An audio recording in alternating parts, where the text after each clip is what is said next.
And the bottom line is that for families who are genuinely struggling to pay essential household bills, to pay gas, electricity bills, put food on the table, pay for their children to go to school, they are not going to even get a deferral of this property tax. A single person with income anything over €288 a week, or a couple earning anything more than €480 a week, will not be entitled to a deferral of this tax. And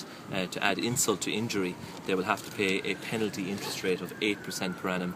which in our view is absolutely unacceptable. And there are fundamental anomalies and an inherent unfairness running throughout this property tax, and unfortunately, despite all of the speculation, the government hasn't addressed those in any meaningful way whatsoever. Two pieces of legislation, the Finance Bill for 2013 and the Local Property Tax Bill, which is amends the bill that was rushed through the Parliament last year. And I think when people at home look at those two bills and take them together, they're going to see a very clear pattern that there's further austerity that's coming down the line, that there's going to be no relief or no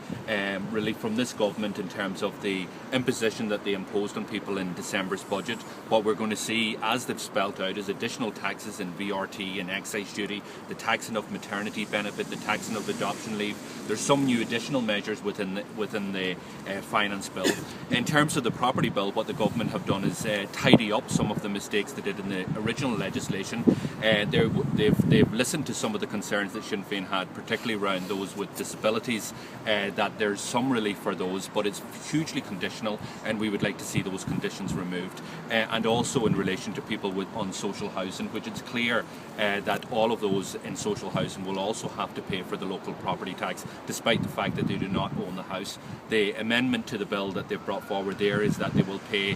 will only be liable to pay on the 1st of January of next year, which will obviously give local authorities a time to charge local housing tenants that amount of money in the intervening months. Sinn Féin's position in this year is very, very clear. We're completely opposed to the local property tax. In the next number of weeks, I will present on behalf of Sinn Féin legislation which I will move in the House, which will repeal the local property tax, and we're asking people across the board to get behind that campaign and to show the government that there are things that should have been included in the finance bill, such as a wealth tax, such as an additional tax for higher income earners, that could have